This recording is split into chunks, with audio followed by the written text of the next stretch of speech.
Good job. You did great. Thank you. You are watching Melody Lane. With me, you're gonna have a great crafting time. Distress oxides. Share some cool techniques, and then we do a little bit of crayons as well. So these are the effect that the oxides give. Oxides are very unique in the fact that it is a dye and pigment ink. So when we talk about dye and pigments, what that is that's going to give us the ability to layer color in a whole new way. And the finish is very cool because it actually oxidizes when it dries. It gets that kind of white, chalky film that isn't chalk at all. It doesn't come off on anything. And the unique thing is our colors, the ability to create these cool effects is very different than what we're used to seeing with our distress inks. These are the same colors here. This is distress ink, this is distress oxide. So the effect and the overall look, quite different. And here's how it works. The oxides themselves, we refer to them as a dye and pigment fusion. They're in a silver case, so they're easily identifiable, but our surface is still a felt pad. Usually when we deal with pigment inks, we're dealing with a foam, something very squishy and wet and sticky. It's not these inks. These inks are in a felt pad, a very dense felt, and it's really nice because they will stamp beautifully, blend beautifully, stencil beautifully, all the things that we do with them. But because it is a combination of dye and pigment, we can use it not only on light colored cardstock, but also dark colored cardstock. And you can see the detail of our stamped image. So all of our little stems, insides of the flowers, usually if we're dealing with a pigment ink, it gets very kind of blotchy and fills in, but the oxide stamp very well. And when we use these inks, you have the ability to also determine your overall effect. If you stamp with an oxide, you can stamp on light or dark papers, you get a nice pigment ink. And the oxides only oxidize when they're wet. So if you spray them with water, they will not only react, but they will oxidize. So our same image misted with water is what's giving us that oxidized effect. Pretty cool. Correct. This is the oxidized one, so that one has water on it. It's pretty. It's really cool, and it's really kind of a game changer in the world of distress. Now, because it is a dye and pigment fusion, the amount of water you add is what's going to determine kind of the separation of the two. When we stamp with it, again, we have that great detail. If we wet it, we get the image to oxidize, but we also get some of that dye to start bleeding out a little bit. And the more water you add, the more you're going to get your image to start bleeding out. Okay? So this is sprayed 3 or 4 times with water. Our image remains because it's pigment, and our dye starts to separate. Now, watercolor with these. You can ink a stamp and spray it and stamp in a watercolor effect, and you get a great watercolor because of the dye, but you also get this great oxidized effect because of the pigment. So here's how they work. You use them however you wish, whether you're going to stamp or blend or stencil. You can just take some colors and apply these to your craft sheet. Now, I like to try to keep the colors as separate as possible. I try not to overlap my colors because I don't want to worry about contaminating the ink pad. But let's say, for example, you have an ink and one of your ink pads touches another color and you get ink on there. The nice thing about this, because it is a felt pad, we have the ability to easily clean this off. Okay, so you won't contaminate your ink pads that way, so don't worry about that. Then we're going to go in and just add some water. We're going to get this ink to react. And we'll take a surface. Let's just go in and add some color. Now, it's all about layering. What you have to remember when it comes to inks is that wet on wet, any kind of ink, wet on wet blends color, wet on dry layers color. So if I were to keep going in while that was wet, it would just mix it all together and you'd have mud. We don't want that. Instead, we're just going to dry it a little bit with a heat tool, and we're going to layer. So it doesn't have to be completely dry, but it's dry enough that it will allow me to go back in, add another layer. And because it is distress, it is reactive no matter what. So even though my first layer is dry, if I add water, it's going to re-wet that layer. And you'll see as these colors start to dry, that's where it gets that great kind of oxidized layer, that film over the top of it. You can see how that pigment, see how that starts to get that little kind of outer ring of white? And as it dries, it just creates that cool, soft haze over the back of it. Really, really awesome. All right, so let's introduce another color over the top of this. This is where it kind of gets interesting because, again, if you're used to working with dye ink, you have to stop at some point. You get too many colors of dye ink, everything looks muddy. So you would say, okay, I want to put pink on there or yellow. How would you do that? With oxides, you can do that. Because we have a dye and a pigment, we can take any color and we can layer over the top of it. So here I'm just going to take a little bit of pink and I'm going to dry it. So that's a little bit of worn lipstick. And you'll see that when this dries, that oxidized layer is going to have that nice pink color, even over brown. So this is what I was saying when this is a game changer. The ability to layer color in a new way, that's what makes oxides so stinking cool.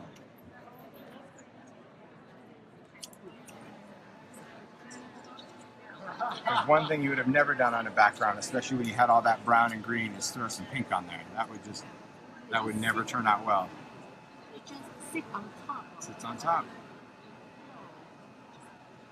But you can also see those great layers. You kind of see all your little splatters and drips, and that's because it's got dye in it as well. It's that whole dye pigment thing. That's what makes it crazy.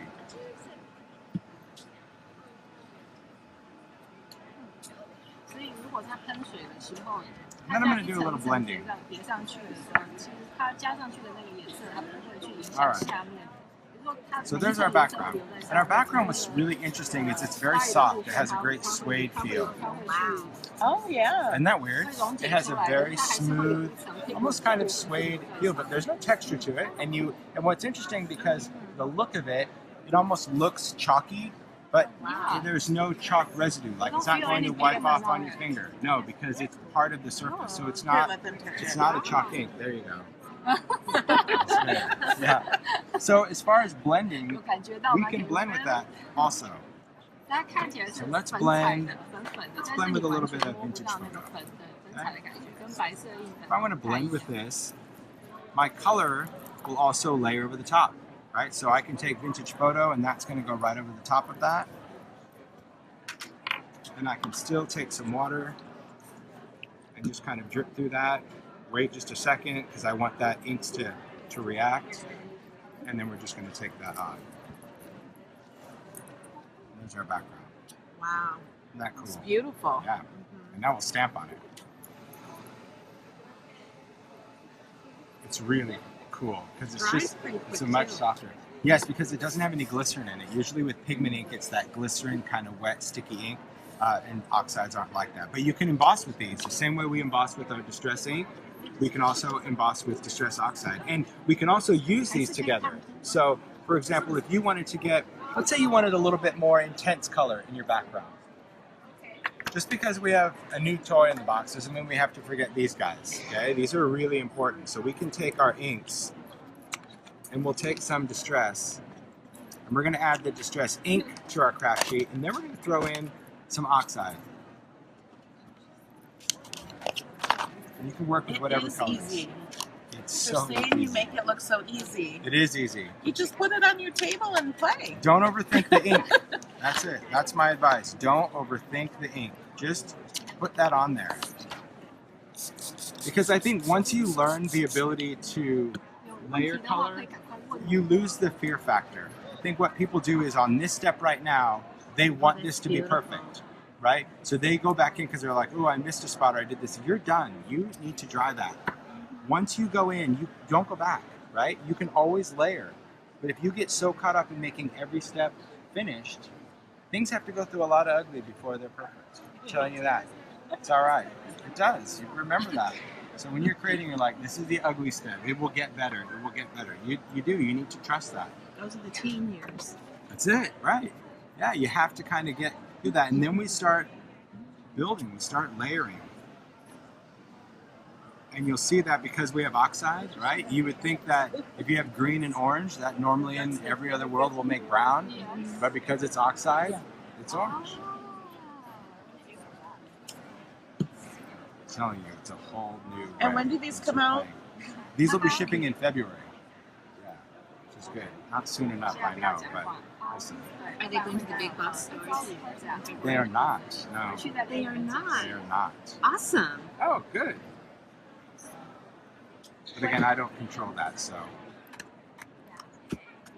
I just get to design the stuff. That's my favorite part. Yeah, that is. I don't like to worry about all the businessy garbage. Yeah. Businessy stuff is too hard for my brain to think. I just like to play. So what did you? How did you come up with the idea? We've worked on this for over 3 years. It was just something I wanted because I love what I love about pigment, paint, for example, is the opacity. I think that's great because I can use it on any surface, burlap, craft, black. So I like that property. But I've been stamping for over 20 years, and I do not like pigment ink pads. I hate that they're squishy foam. I hate that they don't stamp well. I hate that they don't dry. I hate that they're kind of greasy. And I also like that you can't blend them. When you try to mix a bunch of pigment colors, it's mud. They don't do what dyes can do. So I said, wouldn't it be great to kind of have the playfulness of a dye with the opacity of a pigment? And they're like, well, you've got to pick your sides. I'm like, well, what if we put them together and they became a team? Can we do that? And then it was really about, I wanted it to be the dye pad felt that I'm used to. So when I ink a stamp, I know how to ink a stamp. I can use my pressure and not ooze it out everywhere. But I also wanted to have it an effect, just the fact that it's going to marbleize. If it marbleized like distress ink, well, it wouldn't be exciting. But to have that kind of white chalky oxidation over the top of it, that made it very, very interesting. So it had to go through a lot of phases, a lot of tests, a lot of different things to kind of figure it out. But we did. So here you can see on our background, totally different from this one, right? This one you can see, I don't want to take it out of your hand, but I'll just show you. See, much softer because this was all oxide. This was oxide and distress ink, right? So remember, and we can still add more oxidation. If you said, oh, let's put on another layer. Okay, let's throw on some ice spruce, for example, in my oxide. And let's put on this layer. Okay. Break through some of that. And ice spruces are really kind of a cool, grayish blue. It's a pretty color, but you're going to see that this is going to create kind of that soft oxidized look over those colors. Remember, endless ability to layer. Is your heat gun really that low? Is it loud in here? Like I can hardly hear it. That's it. Yeah. And the heat gun is designed to be an inch away from your paper. So this is a craft tool versus an embossing tool. Same temperature, 340 degrees. So they're the same, but an embossing gun focuses heat, high fan speed, so it's designed to like melt embossing powder in an instant, so you have to keep it moving or it'll burn. This diffuses heat, so it's heating all the way out to here.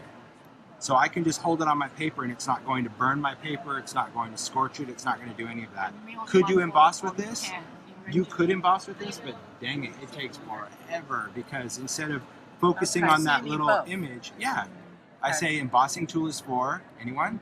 Embossing. And a craft tool is for crafting. There you go. It's pretty simple. So I use a craft tool. When you see in my videos, I use a craft tool for every kind of craft. Dry glue, dry paint, dry inks, do all of that. And it doesn't take very long because it dries a layer. It doesn't blister anything.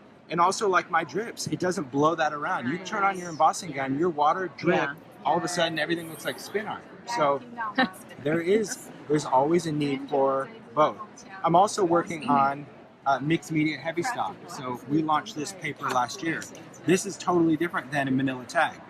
Okay, it's not yellow. Also, you notice that when I wet it, my paper didn't do this. Right. Right? So that's why I did heavy stock. I wanted something that's going to be lighter, that's not going to impact my color, but also no matter how many wet layers, it's going to stay flat. Is the new tag you mentioned on chemistry level 3? Yes. Yeah, this was it. I know, and it came out like later last year. It just didn't come out in chemistry, but man, it's a good surface. We also sell it just we sell it in regular stock too, not just tags, but it's a great surface. But see, now you can see that ice spruce. See how it just kind of created that oxidized layer over those colors? Really great. Now we can stamp on it because I think it's important to understand that even though we have these great kind of milky, beautiful backgrounds, we have the ability to stamp on top of it. And that's what I'm going to do. So we can stamp with grid blocks. I'm going to stamp with the platform just to show how we can layer our images. All right. Oh, I'm so happy with it. It's good. So happy we have the binder. Okay, I've already So let's pre-ordered those stamps. Hipster? Yeah. All right, I pick love your them. character. Oh my goodness. You have to pick one. That's the hardest part of hipster. You're like the chimp, the ostrich, the Oh, goat. it's the so bird. cute right there. Chicken. Yeah. This one? All right, you got it. Okay. Is that what the Yeah. one you wanted? Hipster, like it's hip, it's cool. It's like it's the way the generation talks. They're hip. They got glasses I on. like them all. Like epic, OMG, sweet, sup, cray. Yeah, yeah. Seriously, LMAO. That's just funny. Are you kidding me? Okay, so we're gonna work with the platform. So this is a new stamping surface I did with Tonic. Cool thing about this, weighs about 2 pounds. It's got some nice weight to it. It's got a foam base, some little rubber grips, and this is designed as a platform, something that I can stamp with, okay? It's pretty simple in its design. It's 2 pieces, a top acrylic, bottom base. The bottom is completely magnetic, all right? It's an 8.5-inch stamping surface, so you can stamp on cards, but even a 12 by 12 page, because the center of a 12 by 12 page is at 6 inches, so you needed your platform larger, because if it ends at 6 inches, you can't really stamp in the center. So it needed to be somewhat further so I'm able to stamp. It's pretty easy to use whether it's rubber or clear stamps. So all you do is look at the platform, it'll say rubber or clear.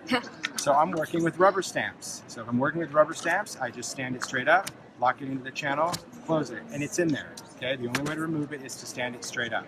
Now, once I know I'm working with that stamp, I'll take what I'm going to stamp on.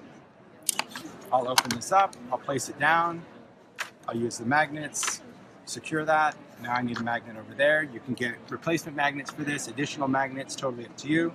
Take your stamp. Okay, we're gonna put that down. Then all we have to do, close that up, and we've picked up our stamp. It's that simple. Then we're going to ink it. One of the things I wanted is I wanted a very solid surface that allows me to ink the way I ink. I didn't want anything to cave in, so I wanted solid acrylic. Okay? Now, if I was working on different surfaces, what I like about this also is that this is molded in. This is not etched in. So if I'm using ink or paint and I need to clean it up, nothing's going to get into the grooves. Everything will clean right off. This surface I also wanted smooth because if I have permanent inks, archival, stays on, anything like that, I can clean this with a solvent and it won't remove the screen printed lines. So I don't need any lines down here. So once I ink it up, I'm just going to go in and I'm going to stamp it. Now let's say I like that detail, great. I want it to be a little bit bolder. I can add another layer of ink. I can stamp it again. It's going to get darker. Oh, I want to add another layer, but maybe I just want to add another layer on his head because I want his head to be maybe darker than his body. I can stamp it again. And we really have the ability to keep layering our image. It's just that simple to go ahead and stamp an image. Cool. Now, let's say we're going to stamp some text because we could have done it at the same time. But that would defeat the purpose of the demo. So let's say we wanted to add some text now. Okay, let's get rid of this bird. What do you want? Cray, sweet, sup, LMAO? Oh, sorry, you're Sup. Yeah, Okay. sup. Sup? All right, sup. You let Okay. everyone else take There we their go. favorites and go with We're gonna them. do sup. I'm okay? easy. So let's just say we had a word on there. It would have been a bigger word, but I'm fine with sup. I'll be able to do that. So when I do a word, I'll still put it onto my platform, but now I'm gonna turn the platform around towards me because anytime you have a word stamp that is indexed, so let's say we had quotes, right? Things like that. Just because it's indexed doesn't mean it's gonna line up with the stamp underneath, right? It's a 2-step process. So you know you've had stamps before where you think the image is there and you stamp it, but it's a little wonky. So I always go in and that's where the grid comes in. Because now I can look at my grid lines and I can adjust my text to make sure that it's even with the grid line. I didn't move my stamp, I just adjusted it so it's parallel to my grid line. So now when I stamp it, it will be straight across. Does that make sense? That's what I did. All right, so now I know that that's ready to go. I'm gonna ink that up. So that's why you put the grid on the Yeah. stamping, not on correct. the base. The grid doesn't matter. Who cares about your paper? It's your cover it stamp. up. You put your stamp where you want it. I don't really care that my paper could be here. It's where I put my stamp. That's going to determine, that's what needs to be straight, is your stamp. Your paper is your paper. Yeah. So it was really about how you're going to use the tool. I think that's important. And I'll show you a cool technique. All right. So this is this background. Now, let's just show you with clear stamps, because some people use clear stamps. I personally don't use clear stamps much, but that's okay. Some people do. That's awesome. So I want to show you how easy it is if you're going to use a clear stamp. Let's take a clear clear image. Now, if I'm going to go to clear, I'm going to lift up the platform, flip it over to where it says clear. All right, now I'm ready to use clear stamps. So we're going to use clear stamps on watercolor cardstock, that textured, bumpy cardstock. Okay? We're going to use it with something very detailed. Let's take this little sketchy flower set. So I'll take this and let's put that there. Okay, that'll be good. Close that, because now we're working with clear. We're going to ink that up. We'll go ahead and stamp it. I want a little bit more detail on the leaves. Stamp it. Wipe that off. Take off my clear. So clear would be the same as unmounted rubber. If you had unmounted rubber, you could do the same. Now I can position where I want the flower head to be. Same thing. Pick it up. And I love that I can be an aggressive inker, because that's how I ink up a stamp. You know, I don't want everything to kind of cave in. Stamp it, and love the detail on that. But even something so thin, and that's why I like to show an image like this, because you can see that if this wasn't lining up, that thin line would be this big, bold mess, and it isn't. They're asking what the retail price of this will be. $39.99. Did you hear that? And is that going to be in Free. big box stores? I really don't know. I don't think so, but I don't know. Really, you really have to ask the companies I design for, because I'm just the idea guy. That's what I like. Yeah. No, these won't be shipping until April. Yeah, yeah, because I actually approved this just 2 days before the show. Is it in the Some catalog? ideas. It's not. No, no, but they have an order form for it. So that's just showing you detailed stamps. So far we've stamped with it, okay? That to me is like, okay. But I also love the fact that when you have tools, having a tool and having a use for a tool is really cool. So I'm going to take an image. Now we're going to take a butterfly. Okay. I'll show you something to do with it besides stamping black ink, because that to me is pretty obvious. So I'm going to use a rubber stamp. So that means if I'm using a rubber stamp, rubber. All right, so far so good. Got it? And we're going to go into... If you didn't flip it, you wouldn't get the pressure. You'll know right away. Okay. Yeah. So if you had clear, you have too much pressure. So when you go to close it, it's not going to seat properly. And if you did the reverse, the clear stamp would never touch the surface. Right. So the other way wouldn't be bad. You'd be like, oh, I didn't get anything. But you don't have enough. Yeah, you don't have enough surface on there. So for this one, I'm going to show a technique and how I use this. And so let's set this back here. So I'm going to actually work with my platform this way. Okay. So I'll take my cardstock. Again, I'm working on watercolor cardstock. And let's take a stamped image. We'll take a butterfly. Okay. So we're just going to close it. Chance for that.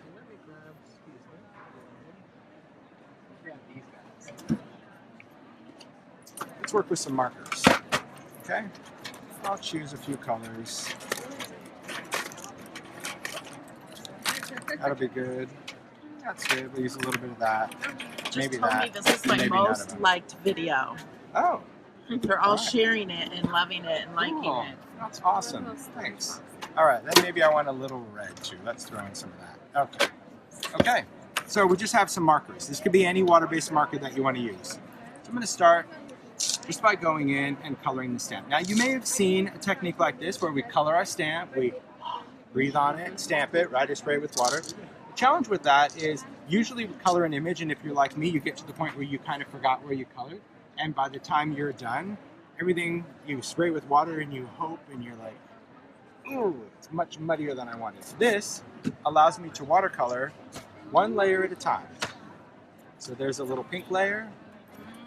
Maybe I want to throw in some yellow now.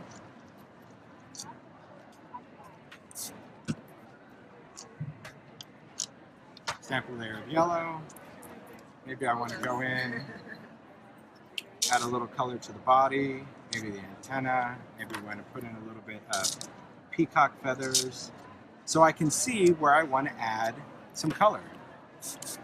Spray with water, stamp it. Go in. Will maybe it we work want to if you add a don't little bit of spray it? orange. It just won't look like watercolor, but yes, it would Okay. work. So it would be more of a stamped image. This way, I just love the fact that I have the ability to watercolor and it makes me look like I know what I'm doing.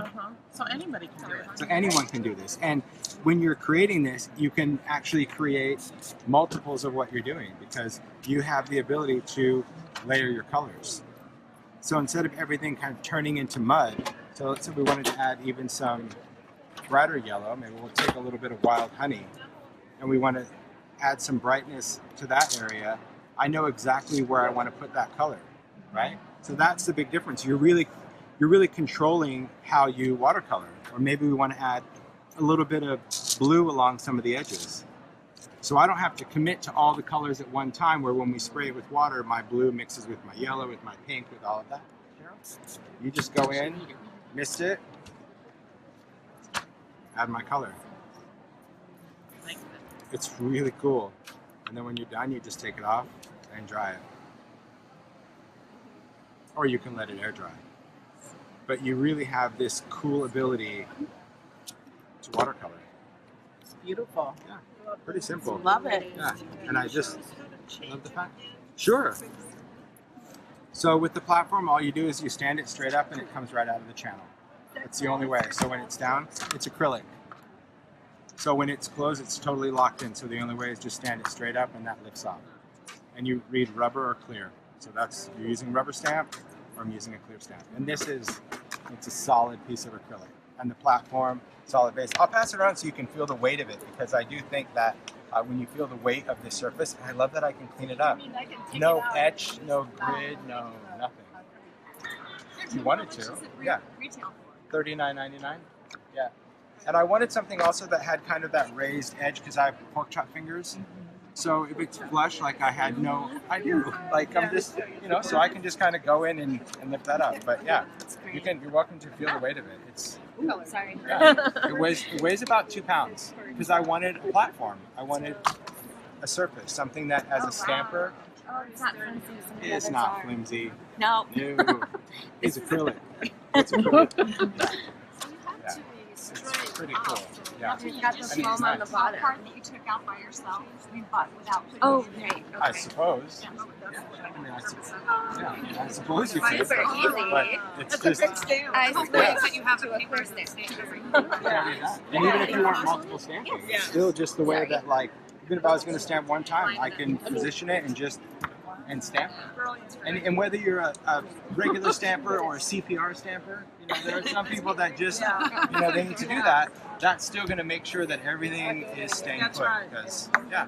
Joyce, who's watching, just says, he's so cute. Oh, come on. Make me blush. Yeah. It's so early in the Pretty day, cool. too. I know. Pretty cool. Thank you, Tim. To know my what? Diet? I don't diet. Are you kidding? You watch me on Instagram, I like to eat and drink. I like my pizza and Mexican food and nachos. And, Thank you, Tim. Thank you very much. Oh. Yeah, and Disneyland. Can I have this? Sure, of course. This looks like my son. That's He it. has spiky hair and a beard. That's right. And he has those Hello glasses. to everyone Like, in Taiwan. yes, he Hello. does. Okay, girl, you can go to sleep. Yeah. That's fine. Will you Sure, sign of it course. for me? Very well, of course. I can pick it for you. Oh, thank you. Okay. Yes? And this, and this, and this, and this, and Oh, really?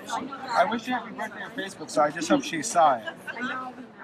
You guys just joined. Watch this from the beginning. He goes over his oxides And I give away to all of you. and shows how to do all Choosing this. some random winners or placing orders. Thank you. And be giving you a signature. Melody Lane. With me, you're gonna have a great crafting time.